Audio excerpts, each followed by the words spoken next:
बिस्मिल्लाहिर्रहमानिर्रहीम। दोस्तों,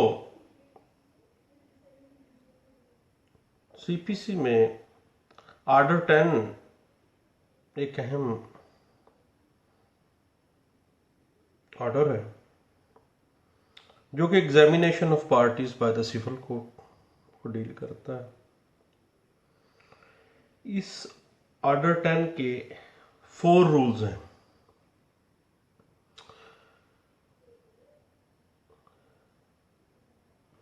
order 10 rule 1 क्या है? अदालत सिविल कोर्ट जो है पहली तारीख पेशी के ऊपर प्लीडर या फरीकैन मुकदमा से दावा या जवाब दावा, अगर वो प्लेंटिफ है तो दावा से मुतल्का, और अगर वो डिफेंडेंट है तो जवाब दावा के जिम्मनात से इनकार या इकरार के मुतल्का दरियाफ्त कर सकती है। अदालत के पास इख्तियार है कि वो सिविल सूट की पहली ही पेशी पर पार्टी के वकील से या खुद पार्टी से जो प्लीडिंग है उसका इनकार है या इकरार है, जो भी मामला है उसकी तफसीलात दरियाफ्त कर सकती है आर्डर 10 रूल 1 के तहत। और इसकी सपोर्ट में जो हम केस लॉ भी दे सकते हैं वो है 2004 CLC पेज है 1471 का। अब हम आते हैं आर्डर 10 के रूल 2 के ऊपर। आर्डर 10 रूल 2 कहता है कि oral examination of parties or companion of party. दौरान समाअत मुकदमा किसी भी तरीके पेशी के ऊपर अदालत प्लीडर या फरीकैन से, फरीकैन मुकदमा या प्लेंटिफ होगा या डिफेंडेंट होगा, से जो रवां दावा है, जो दावा चल रहा है, उससे मुतल्लक कोई भी ओरल क्वेश्चन पूछ सकती है, जबानी सवाल पूछ सकती है, उसको ओरल एग्जामिनेशन कहा जाता है। अदालत अपनी सेटिस्फेक्शन उन हकाइक जिसको वो जानना चाहती है वो जबानी पूछ सकती है। ये आर्डर 10 का रूल 2 कहता है। और इसकी सपोर्ट में जो हम केस लॉ दे सकते हैं, वैसे तो ये स्टैट्यूट है, रिटन लॉ है, लेकिन इसकी इंटरप्रिटेशन के लिए जो हम केस लॉ दे सकते हैं वो है 2005 YLR पेज है 355 और 2004 CLD पेज है 821। उसके बाद इसका आर्डर 10 रूल 3 क्या है? वो कहता है substance of examination to be written.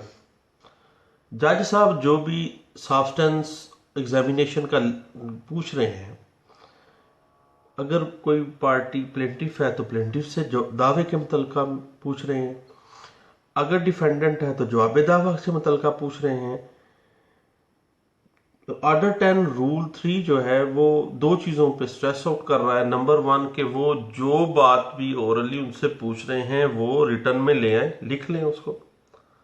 और दूसरी चीज shall form part of the record, और उसको सफाई मिसल पे भी ले आए।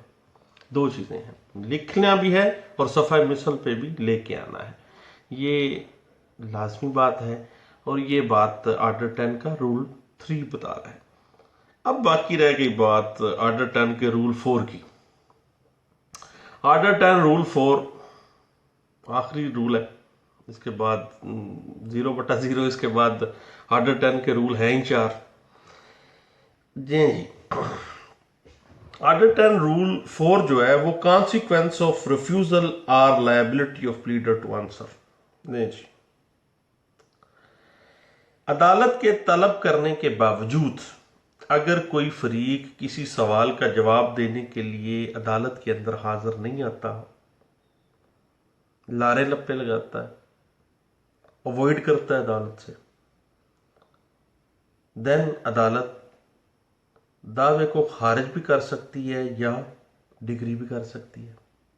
अगर प्लेंटिफ है तो सवाल का जवाब तो देने के लिए अवॉइड कर रहा है, तो अदालत के पास इख्तियार है, ना वो दे रहा है ना उसका वकील साहब दे रहे हैं। अदालत के पास इख्तियार है, अगर वो प्लेंटिफ है तो दावे को खारिज कर दे, ठीक है जी। और अगर वो मुद्दा अलग है तो फिर दावा डिग्री कर सकती है। ये आर्डर 10 का रूल 4 है। 4 ही रूल हैं जनाब, सीधी सी बात है examination of parties by the civil court के हवाले से। अब इस पे थोड़ी सी गपशप लगा लेते हैं जी। इसके हवाले आर्डर 10 का रूल 4 के हवाले से एक चंद एक चीज़ें हैं जो नोट फरमा लेनी चाहिए हमें। यानी वैसे तो ये रिटन लॉ है, लिखी हुई है हर चीज़ स्टैट्यूट के अंदर, लेकिन इंटरप्रिटेशन के लिए हम जो केस लॉ दे सकते हैं वो है 2004 YLR पेज है 495। चंद चीज़ें ये हैं कि आर्डर 10 रूल 2 जो है ओरल एग्जामिनेशन के हवाले से, जो भी बयान फ्रीकैन जिरा के मौका दिए बगैर उसको बतौर शहादत नहीं लेके आ जाता। जो भी ओरल एग्जामिनेशन ऑफ पार्टीज हो रही है उस पर जिरा के बगैर उसको शहादत का हिस्सा शहादत के तौर पर इस्तेमाल नहीं किया जा सकता। ये बात कही गई थी 2007 CLC पेज है 386 में। अब किसी फ्रीक का जो वकील साहब हैं उनको ज़ेरे आर्डर 10 के rule 1 ascertainment whether allegation of pleadings are admitted or denied, मानना या इनकार करने के हवाले से तो वकील साहब को पूछा जा सकता है कि आपकी पार्टी मानती है इनकार करती है। लेकिन under order 10 rule 2 oral examination of the party or companion of the party examine वकील साहब को नहीं किया जा सकता। ये बात कही गई थी 2007 CLC पेज है 819। उसके बाद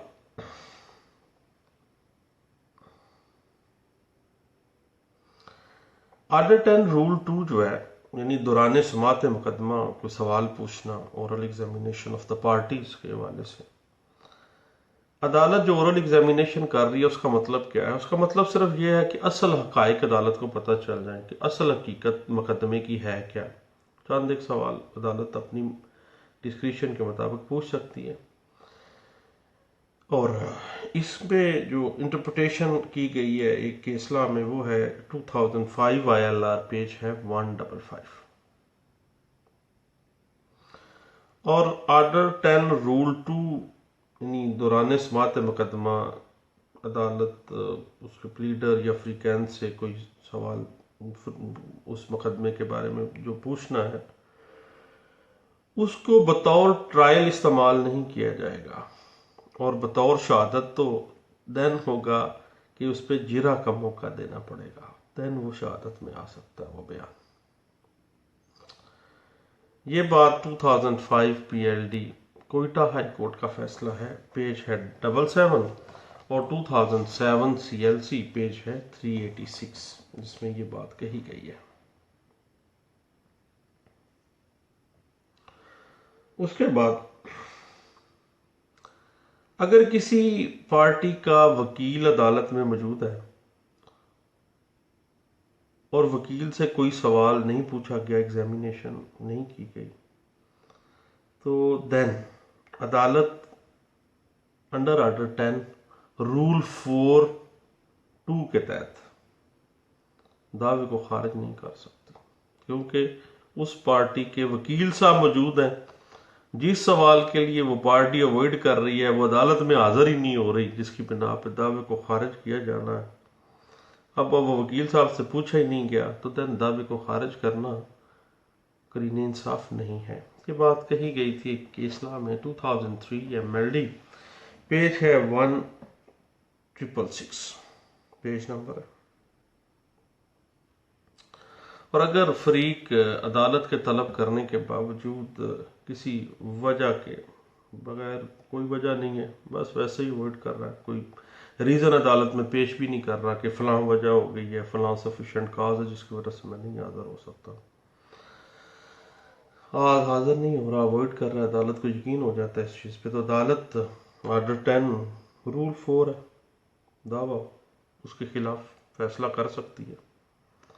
ये बात 1997 पीएलडी लाहौर हाई कोर्ट का है और 730 नंबर पेज है, एग्जामिनेशन ऑफ पार्टीज के हवाले से सवाल का जवाब देना है, उन्होंने वो सब अब पहुंच ही नहीं रहे हैं। उसके बाद बाकी बात यह है कि अदालत under order 10 rule 2 free can say या उनके कंपेनियन जो उनके साथ आए हुए लोग हैं उनसे ज़बानी पूछताछ भी कर सकती है और उस बयान पे जिरा की इजाज़त सिर्फ उस वक्त दी जाएगी जब किसी किस्म की कोई अम्बिग्विटी पाई जाए, किसी किस्म की कोई अबहाम पाया जाए। जब बयान ही क्लियर है, कोई चीज़ बाकी है ही नहीं ऐसी पूछने वाली, देन अदालत कहेगी कि नहीं जिरा किस चीज़ की जिरा। जब एक बंदा डायरेक्टली बयान ही सीधा दे रहा है, कोई अबहाम ही नहीं है उसके ऊपर, तो इसके हवाले से जो केस लॉ हम इसकी सपोर्ट में दे सकते हैं वो है 1996 CLC पेज है 1758।